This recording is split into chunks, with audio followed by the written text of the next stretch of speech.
Hola, queridas amigas. Hoy va a ser un vídeo diferente. Nos gusta el borda conmigo, a todas.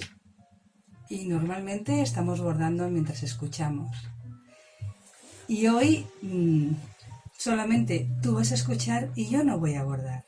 Voy a leerte un poquito de este maravilloso libro que Jane Austen tituló Juicio y Sentimiento, aunque lo llevaron al cine como Sentido y Sensibilidad. Todas lo conocemos, ¿verdad?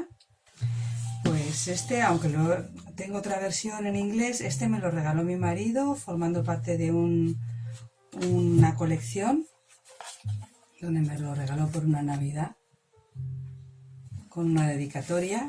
Bueno, esto como lo mandó por Amazon, la dedicatoria está escrita en letra de ordenador, no está escrito por su mano. Bueno, chicas, Jane Austen nació en 1775 en Steventon, séptima de los 8 hijos del rector de la parroquia. Educada principalmente por su padre, empezó a escribir de muy joven para recreo de la familia. Una muestra de sus escritos juveniles, fantasiosos y humorísticos, se encuentra en Amor y Amistad, y de una forma ya más elaborada en Lady Susan y los Watson. A los 23 años envió a los editores el manuscrito de la abadía de Northanger, que fue rechazado.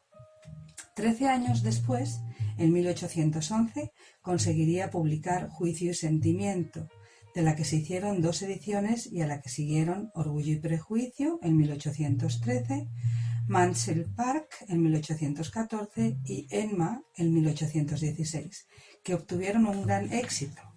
Después de su muerte, acaecida prematuramente en 1817 y que le impidió concluir su novela Sanditon, aparecería junto con la inédita abadía de Northanger, Persuasión, en 1817.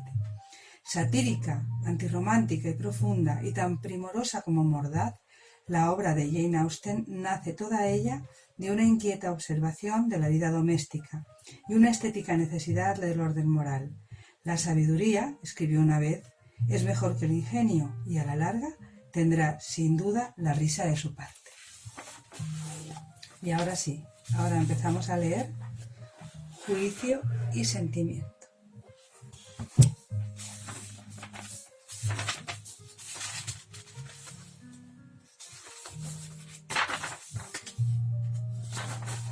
Capítulo 1. La familia Dashwood llevaba mucho tiempo asentada en Sussex. Poseían una gran hacienda, residían en Norland Park, en el centro de sus propiedades, donde habían vivido durante muchas generaciones de una manera tan respetable que, en general, se habían ganado la consideración de sus conocidos de la vecindad. El último propietario de estas tierras fue un hombre soltero que vivió hasta una edad muy avanzada y que durante gran parte de su vida tuvo en su hermana una constante compañera y ama de casa. Pero la muerte de ésta, que acaeció 10 años antes de la suya propia, trajo consigo grandes cambios, pues para llenar su vacío, el caballero invitó y recibió en la casa a la familia de su sobrino, el señor Henry Dashwood, el legítimo heredero de las tierras de Norland y la persona a quien tenía intención de legarlas. En compañía de su sobrino y sobrina y de los hijos de estos, pasó agradablemente sus días el venerable anciano. Creció su apego a todos ellos.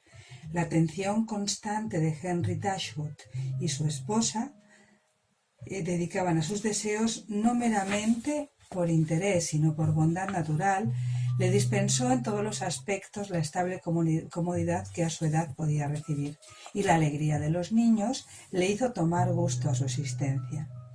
De un matrimonio anterior, el señor Henry Dashwood tenía un hijo, de su actual esposa 3 hijas. El hijo era un joven serio y formal. Tenía el porvenir ampliamente asegurado gracias a la fortuna de su madre, que había sido ingente y cuya mitad se le había hecho efectiva al cumplir la mayoría de edad. Del mismo modo, su propio matrimonio, contraído poco después, incrementó su caudal. No era, pues, en verdad tan importante para él la sucesión de la heredad de Norland como lo era para sus hermanas, pues la fortuna de éstas, independientemente de lo que pudiera tocarles en el caso de que su padre heredara estas tierras no podía ser sino pequeña. Su madre no tenía nada y su padre solo disponía de 7.000 libras, pues la otra mitad de la herencia de su primera mujer estaba bien destinada a su hijo y él únicamente podía beneficiarse de ella en vida. El anciano caballero murió. Se leyó su testamento y, como casi todos los testamentos, deparó por igual alegrías y tristezas. No fue tan injusto ni tan desagradecido como para no dejar las tierras a su sobrino, pero lo hizo en tales condiciones que el legado quedó reducido a la mitad de su valor. El señor Dashwood lo había deseado más por el bien de su mujer y sus hijas que por el suyo propio o por el de su hijo, pero fue su hijo y el hijo de su hijo quien se benefició de tal manera que el mismo señor Dashwood se encontró con que no tenía poder para asegurar el futuro de quienes le eran más queridos, y más necesidad tenían de ser asegurados mediante el eventual recurso de un gravamen sobre las tierras o a la venta de sus valiosos bosques. Todo había sido arreglado para el solo beneficio de aquel niño que en visitas esporádicas a Norland con sus padres, hasta ese punto se había granjeado las simpatías de su tío, gracias a unos encantos de ningún modo inusitados en los niños de 2 o 3 años de edad. Un hablar imperfectamente articulado, un firme deseo de salirse con la suya, muchas travesuras y monerías y un montón de ruido, todo lo cual pesó más en el anciano que el valor de todas las atenciones que durante años había recibido de su sobrina y de las hijas de ésta. No era su intención, pese a todo, ser desconsiderado, y como muestra de su afecto por las 3 muchachas, le dejó 1.000 libras a cada una. El disgusto del señor Dashwood fue al principio muy grande, pero era animoso y optimista por naturaleza, y podía abrigar ciertas esperanzas razonables de vivir muchos años y de reunir, si vivía sin dispendio, una suma considerable a costa del rendimiento de unas tierras de por sí extensas y susceptibles de mejoras casi inmediatas. Pero la fortuna que tanto había tardado en llegarle fue suya durante 1 año nada más. No sobrevivió mucho tiempo a su tío, y 10.000 libras, incluidos los últimos legados, fue todo lo que quedó para su viuda y sus hijas. En cuanto se supo que su vida corría peligro, se mandó llamar a su hijo, y a él el señor Dashwood encomendó con todo apremio y vigor que la enfermedad le podía permitir el cuidado de su madrastra y hermanas. El señor John Dashwood carecía del profundo sentir del resto de la familia, pero se sintió afectado por una encomienda de tal naturaleza y hecha en tales momentos, y prometió hacer cuanto estuviera en su mano para procurar a sus parientes una vida holgada. Su padre se quedó tranquilo ante una garantía así, y el señor John Dashwood tuvo luego tiempo de sobra para calcular cuánto podía estar prudentemente en su mano hacer por ellas. No era un joven con malas inclinaciones, a menos que ser bastante frío de corazón y bastante egoísta sea tener malas inclinaciones, pero era en general muy respetado, porque se conducía con propiedad en el ejercicio de sus obligaciones ordinarias. De haberse casado con una mujer más simpática, hasta habría podido llegar a ser más respetable de lo que era. De hecho, hasta habría podido llegar a ser simpático, pues era muy joven cuando se casó y le tenía mucho apego a su mujer. Pero la señora de John Dashwood era una enérgica caricatura de su marido, más estrecha de miras y mucho más egoísta. Cuando hizo la promesa a su padre, el señor John Dashwood consideró últimamente la posibilidad de incrementar la fortuna de sus hermanas con un regalo de 1.000 libras a cada una. Entonces se sentía realmente en condiciones de hacerlo. Pero la perspectiva de 4.000 libras al año, unidas a sus actuales ingresos más la mitad restante de la herencia de su madre, ensanchaba su corazón y le autorizaba a creerle capaz de ser más generoso. Sí, les daría 3.000 libras. Sería un gesto noble y liberal, suficiente para llevar una vida sin estrelleces. 3.000 libras. Podría prescindir sin trastorno de una cifra tan considerable. Estuvo pensándolo toda la noche, y en el curso de los días que siguieron no se arrepintió de su decisión. Apenas se hubo celebrado el funeral de su padre, la señora de John Dashwood, sin comunicar en absoluto sus intenciones a su suegra, se presentó en Norland con su hijo y sus criados. Nadie podía discutirle el derecho a hacerlo. La casa era de su marido desde el día del fallecimiento de su padre. Pero la falta de decoro de este proceder fue de lo más extraordinario, y para una mujer en la posición de la señora Dashwood, que solo tenía sentimientos normales, debió ser algo profundamente desagradable. Y es que en su espíritu anidaba un sentido del honor tan acusado, una generosidad tan romántica, que la menor ofensa de este tenor, infligida o sufrida por quienquiera que fuese, era para ella fuente de un disgusto inagotable. La señora de John Dashwood nunca había sido persona de la predilección de nadie en la familia de su marido, pero no había tenido oportunidad hasta el momento de demostrarles con qué pocos miramientos al bienestar de los demás era capaz de comportarse cuando la ocasión lo requería. Tanto hizo mella en la señora Dashwood este torpe proceder y tan profundamente despreció a su nuera por la misma razón, que a la llegada de ésta habría dejado la casa para siempre de no haberla antes inducido el ruego de su hija mayor a reflexionar sobre la oportunidad de marcharse. Y luego el mismo y tierno amor que profesaba a sus 3 hijas la determinó a quedarse y a evitar por el bien de ellas una ruptura con su hermano. Elinor, la hija mayor, cuyas advertencias habían sido tan efectivas, tenía una firmeza de entendimiento y una frialdad de juicio que la hacían idónea para ser, aún a sus 19 años, la consejera de su madre, y por lo general la capacitaban para contrarrestar la impaciencia de espíritu de la señora Dashwood, que la mayor parte de las veces tendía a resolverse en imprudencia. Tenía un grandísimo corazón, era afectuosa por naturaleza y de firmes sentimientos, pero sabía cómo gobernarlos. Un conocimiento que su madre tenía aún que aprender y que una de sus hermanas había decidido que nunca nadie les iba a enseñar. Las facultades de Marianne eran en muchos aspectos completamente idénticas a las de Elinor. Era juiciosa e inteligente, pero impaciente en todo. Sus penas, sus alegrías, no podían conocer la moderación. Era generosa, amable, interesante, lo era todo menos prudente. El parecido entre ella y su madre eran de lo más pronunciado. Elinor veía con preocupación el exceso de sensibilidad de su hermana, pero la señora Dashwood lo valoraba y apreciaba. Ahora, en la violencia de su aflicción, se daba alas la una a la otra. El pesar y la agonía que se cernieron al principio sobre ellas fueron voluntariamente renovados, perseguidos, creados y recreados. Se abandonaron totalmente al dolor, buscando nuevas desdichas en cualquier pensamiento que pudiera originarlas, y se resolvieron igualmente a no aceptar ningún consuelo en el futuro. También Elinor estaba profundamente afligida, pero aún podía luchar, podía hacer un esfuerzo. Fue capaz de aconsejarse con su hermano, de recibir a su cuñada, y cuando llegó, de tratarla con la debida atención, y llegó a conseguir que su madre se animara a hacer un esfuerzo parecido y a tener una paciencia parecida.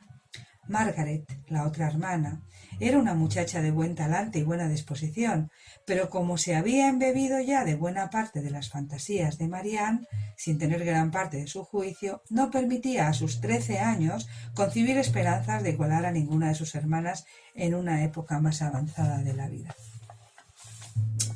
Capítulo 2. La señora de John Dashwood estaba, pues, instalada en calidad de la señora de Norland, y la madre de su marido y sus cuñadas se habían visto degradadas a la condición de visitas. Como tales, sin embargo, las trataba con discreta cortesía, y su marido con toda la amabilidad que era capaz de mostrar a alguien que no fuera él mismo, su mujer o su hijo.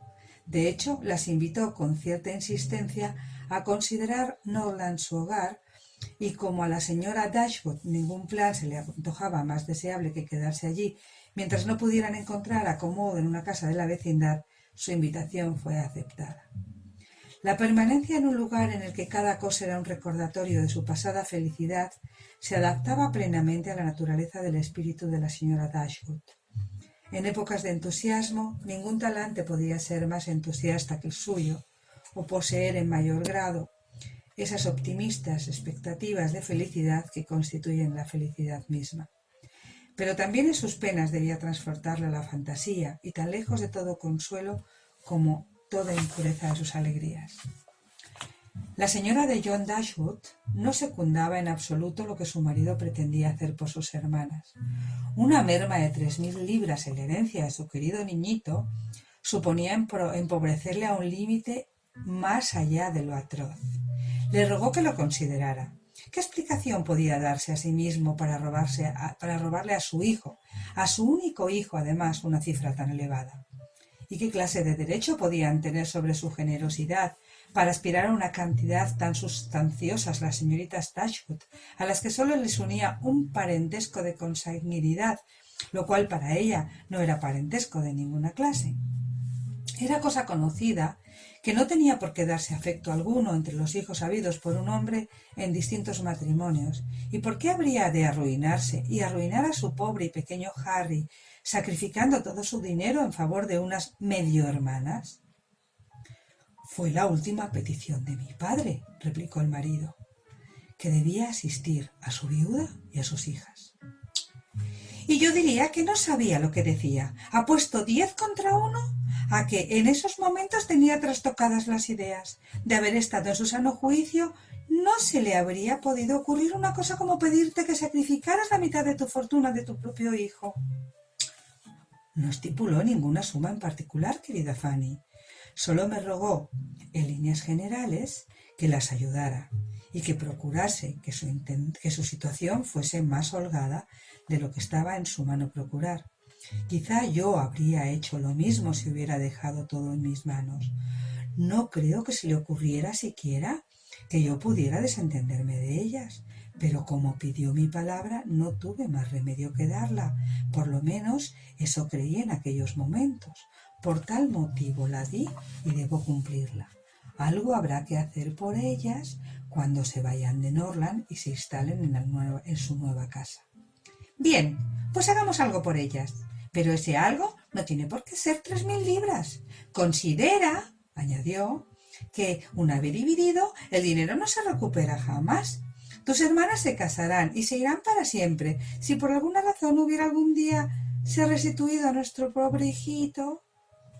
Bueno, eso sería en verdad, dijo su marido, muy solemne, una cosa distinta. Puede llegar el día en que Harry nos reproche haber dividido una suma tan elevada. Si llegase a tener una familia numerosa, ese complemento le vendría muy bien. Desde luego que sí. Tal vez entonces sería mejor para todos los interesados que la suma se redujera a la mitad. Con 500 libras sus fortunas gozarían de un incremento prodigioso. ¡Oh! No podría ocurrirles nada mejor. ¿Qué hermano en el mundo haría por sus hermanas, incluso por sus verdaderas hermanas, ni la mitad? Y siendo como son, solo consanguíneas, en cambio tú tienes un alma tan generosa. No quisiera ser mezquino, repuso él. En casos como este es preferible hacer demasiado que demasiado poco. Nadie al menos podrá decir que no he hecho bastante por ellas. Ni siquiera ellas mismas podrían esperar más. Nada se sabe de lo que ellas pueden esperar, dijo la dama. Pero nosotros no tenemos por qué atenernos a sus expectativas. Lo que cuenta es lo que tú puedes permitirte hacer.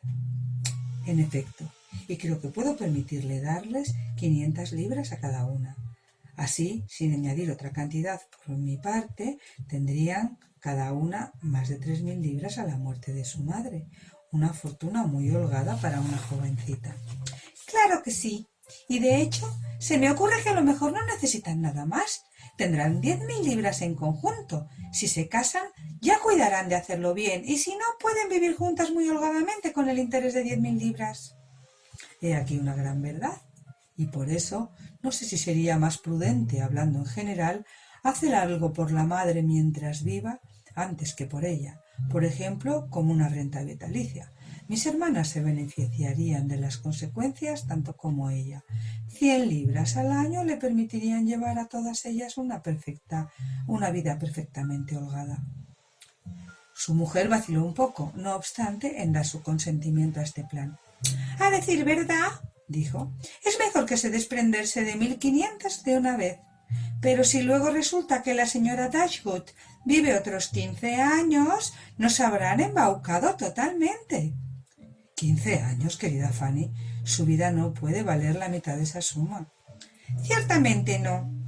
Pero si te fijas, la gente vive para siempre eternamente cuando hay una renta anual que percibir. Y ella es muy sana y fuerte. Apenas tiene 40 años. Y una renta es una cosa muy seria. Llega año tras año y uno no puede deshacerse de ella.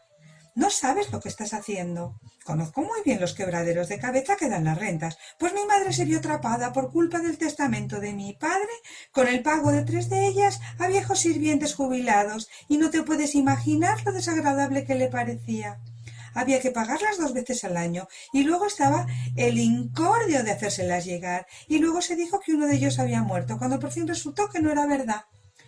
A mi madre le sacaban de quicio, su dinero, decía, no era suyo, sometido a esas perpetuas reclamaciones, y fue de lo menos considerado por parte de mi padre, porque de otro modo mi madre habría podido disponer enteramente del dinero sin restricciones, lo cual me ha hecho odiar tanto las rentas que por nada del mundo me obligaría al pago de una.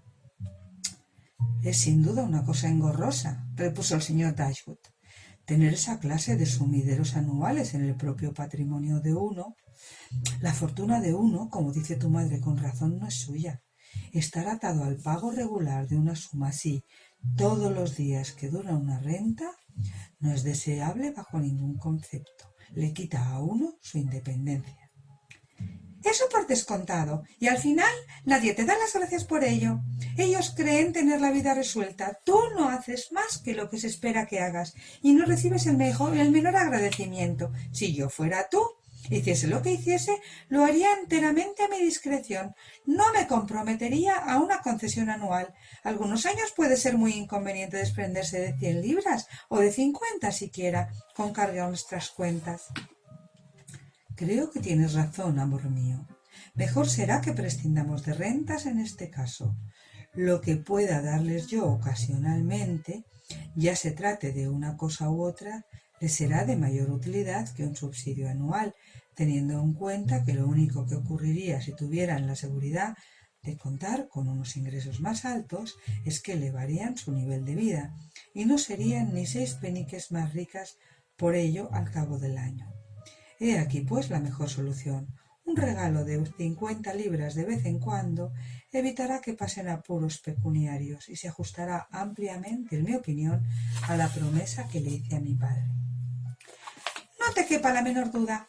En realidad, para ser exactos, estoy totalmente convencida de que tu padre no pretendía que les dieras dinero. La ayuda en que pensaba, me atrevería a decir, era sólo a la que podía razonablemente esperarse de ti. Algo como, por ejemplo, buscarles una casita cómoda, subvenir a las cosas y enviarles presentes de pesca, de caza, etc. Cuando sea temporada. Por mi vida que creo que sus intenciones no iban más allá. De hecho, serían muy extrañas y poco razonables si así fuera. Tú solo piensa, querido, lo excesivamente holgada que puede ser la vida de tu madrastra y de sus hijas con el interés de 7.000 libras, además de las 1.000 que tienen cada una de las chicas, que les producen a cada una 50 libras al año. Y desde luego, con eso tendrán para pagar a su madre los gastos de manutención. Al final, reunirán 500 libras entre todas. ¿Y qué más puede desear en la vida 4 mujeres? Su vida será tan barata. La casa no les llevará nada, no tendrán coche, ni caballos, ni sirvientes, no tendrán invitados y no se pueden tener grandes gastos de ninguna clase. Imagina lo felices que serían, 500 libras al año. Tengo que hacer verdaderos esfuerzos para adivinar cómo gastarían siquiera la mitad. En cuanto a que tú les des más, es completamente absurdo pensarlo. Estarán ellas en mejores condiciones de darte algo a ti. Vaya, dijo el señor Dashwood. Creo que estás sin duda en lo cierto. Seguramente mi padre no pudo querer decir con su petición más de lo que tú dices. Ahora lo veo con claridad y cumpliré estrictamente mi compromiso con estas muestras de ayuda y solicitud que tú has descrito. Cuando mi madre se mude a otra casa, me pondré a su entera disposición con el fin de acomodarla en la medida de mis posibilidades. Entonces, quizá pueda considerarse también regalárseles algún mueble. En efecto, contestó la señora Dashwood. Pero no hay que olvidar una cosa. Cuando tu padre y tu madre se mudaron a Norland, aunque se vendió el mobiliario de Stanhill, se conservó toda la porcelana, la loza, la ropa blanca que pertenecen ahora a tu madre, por lo que tendrá, en cuanto se las lleve, la casa totalmente equipada. Y sin duda nada de eso es desdeñable desde el punto de vista material. Al fin y al cabo se trata de un valioso legado. Y eso que quizá piezas de la vajilla habrían sido una muy bonita adquisición para nuestro propio juego. Sí, y el servicio de porcelana del desayuno es el doble de bonito que el que pertenece a esta casa. Demasiado bonito, según yo lo veo, demasiado para cualquier sitio en que ellas puedan permitirse vivir. Y sin embargo, así son las cosas. Tu padre solo pensaba en ellas, y yo debo recordarte que no le debes ninguna gratitud especial ni atención alguna a sus deseos, porque los dos sabemos muy bien que, de haber podido, se lo habría dejado casi todo a ellas. Este argumento fue irrebatible. Con él, los propósitos del señor John Dashwood adquirieron toda la resolución de que hasta ahora habrían carecido. Y éste finalmente decidió que sería de lo más superfluo, si no enormemente indecoroso, hacer por la viuda y las hijas de su padre otra cosa que aquel género de actos de buena vecindad que su esposa le había señalado. Capítulo 3.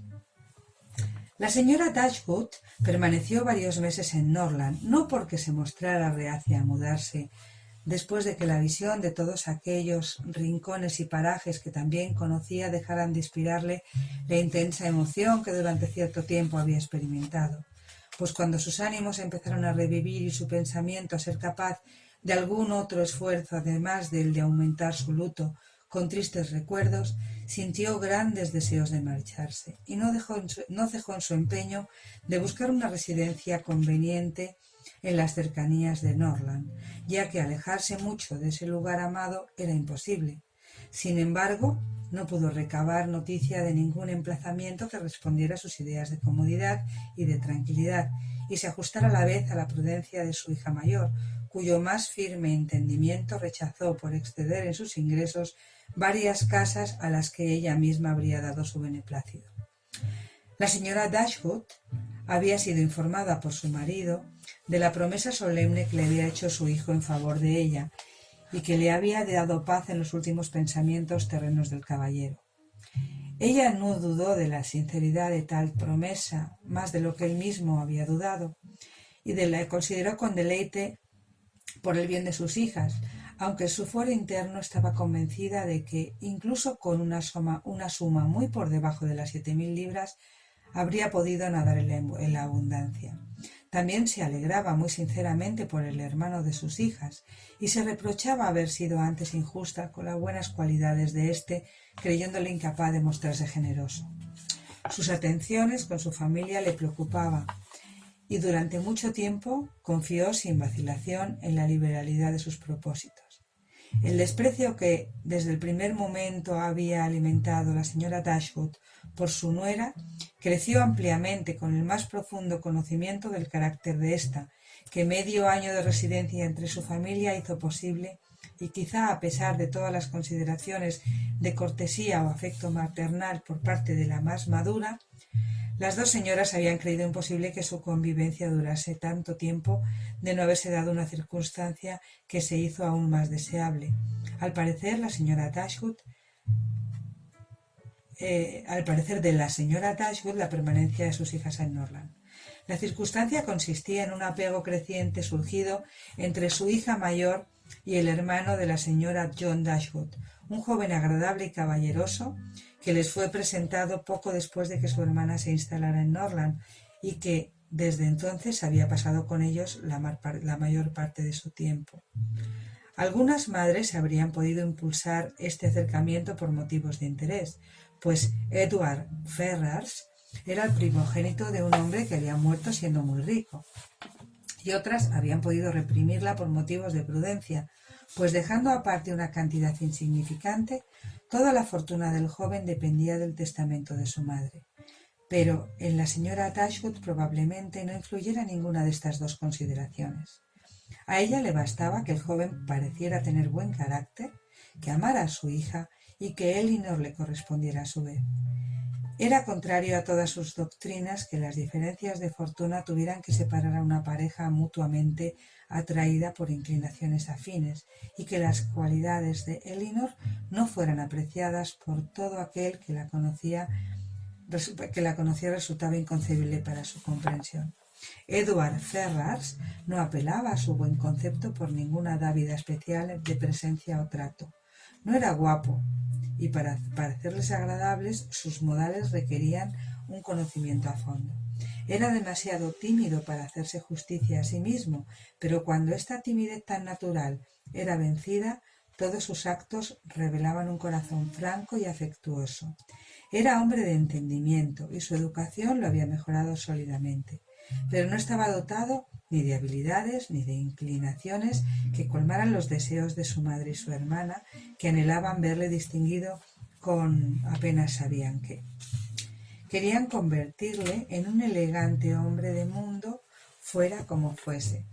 Su madre deseaba interesarle por la política, llevarle al Parlamento o verle relacionado con algunos de los grandes hombres del momento. La señora de John Dashwood deseaba algo parecido, pero mientras no pudiera alcanzarse alguna de esas bendiciones superiores, su ambición se habría contentado con verle conduciendo un birlocho. Pero Edward no había nacido para ser un gran hombre ni para conducir birlochos. Todos sus deseos se centraban en la tranquilidad hogareña y en la paz de la vida privada. Tenía por fortuna un hermano que prometía más. Antes de despertar el interés de la señora Dashwood, Edward llevaba ya varias semanas en la casa, pues en esa época ella se encontraba en tal estado de aflicción que estaba justificado que no prestase atención a lo que sucedía ante sus propios ojos. Tan solo veía que era un hombre callado y nada entrometido y le gustaba por ello. No estorbaba las zozobras de su espíritu con conversaciones inoportunas. La primera vez que se sintió animada a una mayor observación y aprecio fue gracias a una reflexión hecha casualmente por Elinor a propósito de lo diferentes que eran él y su hermana. Se trataba de un contraste que le favorecía del modo más imperioso los ojos de la señora Dashwood. «Con esto basta», dijo ella. «Con decir que no se parece a Fanny, basta. Esto da idea de que tiene que ser agradable. Yo ya lo quiero». «Creo que te gustará», dijo Elinor, «cuando le conozcas mejor». «¿Gustarme?», respondió la madre con una sonrisa. «Yo soy incapaz de tener ningún sentimiento de aprobación por debajo del amor». «Puedes apreciarle». «No sé, todavía, qué es lo que le separa el aprecio del amor». Pues en esto la señora Dashwood hizo un esfuerzo por relacionarse con él. Los modales de la señora eran tan cariñosos y no tardaron en desvanecer las reservas del joven. Reconoció rápidamente todas sus virtudes, su persuasivo interés por Elinor quizá la ayudara en su penetración, pero no tenía la menor duda acerca de su valía, e incluso esta actitud calmosa que limitaba con tramas sus enraizadas ideas de lo que debían ser las maneras de un joven, no le dejó de parecer interesante en cuanto se percató de que tenía un corazón tierno y un talante afectuoso. Apenas hubo percibido un indicio de amor en la actitud del joven con Elinor, dio por cierta la solidez de su mutuo apego y vio ya en su matrimonio como algo rápido e inminente. «En pocos meses, querida Marianne», dijo, «Elinor tendrá con toda probabilidad la vida asegurada. La echaremos de menos, pero será feliz». «Oh, mamá, ¿qué haremos sin ella?» «Pequeña mía, ¿no va a ser exactamente una separación? Viviremos a pocas millas unos de otros y nos veremos todos los días de nuestra vida. Tú ganarás un hermano, un verdadero y cariñoso hermano, y tengo la mejor de las opiniones sobre la naturaleza de Edward. Pero pareces seria, Marianne. ¿Es que no te parece bien la elección de tu hermana?» «Tal vez», dijo Marianne, «la consideré un poco sorprendente.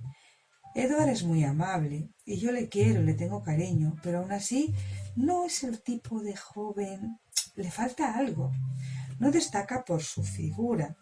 No tiene ninguno de esos dones que yo hubiera esperado del hombre con verdaderas facultades para despertar el interés de mi hermana.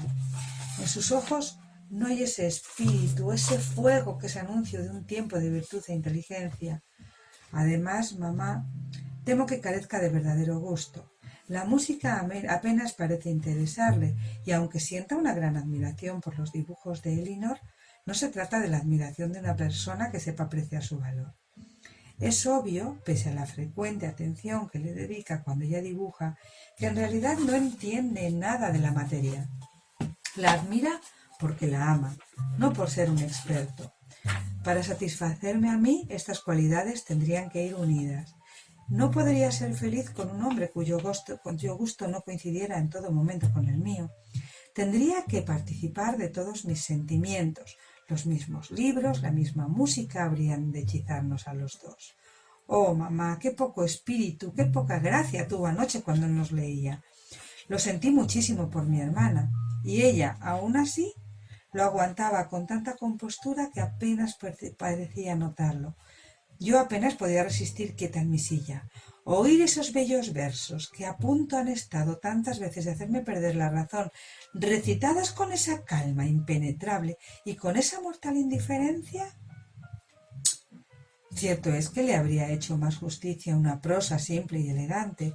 Lo pensé en aquel momento, pero tú insististe en darle a Cooper. Sí, mamá. Si Cooper no es capaz de darle vida, pero debemos atenernos al hecho de que hay gustos para todo. Y Elinor lo siente como yo y quizá por eso pueda no tenérselo en cuenta y ser feliz con él. Pero si hubiera sido yo quien le amase, se me habría caído el alma a los pies al oírle leer con esa falta de sensibilidad. Mamá, cuántas más cosas sé del mundo, más convencida estoy de que nunca encontraré a un hombre al que pueda amar de verdad. Exijo tanto. Debe tener todas estas virtudes de Edward y su físico y sus maneras deben adornar su bondad con todos los encantos posibles. Recuerda, cariño mío, que no tienes aún 17 años. Es aún demasiado pronto en la vida para desesperar de tal felicidad. ¿Por qué no ibas a tener tú tanta suerte como tu madre? En una sola y única circunstancia puede tu destino, querida Marianne, ser distinto del mío. Bueno, espero haberos acompañado durante un ratito. Aquí termina el capítulo 3 de Juicio y Sentimiento. Ya sabéis, llevada al cine como sentido y sensibilidad. Y bueno, pues espero vuestros comentarios. Quiero saber si queréis otra borda conmigo, leyendo de vez en cuando. De vez en cuando, porque a mí me cansa leer en voz alta. Este libro, o si queréis otro, o si preferís que sigamos hablando de la vida mientras estamos bordando todas juntas. Bueno, chicas, ha sido un placer y nos vemos en el próximo vídeo. Besitos.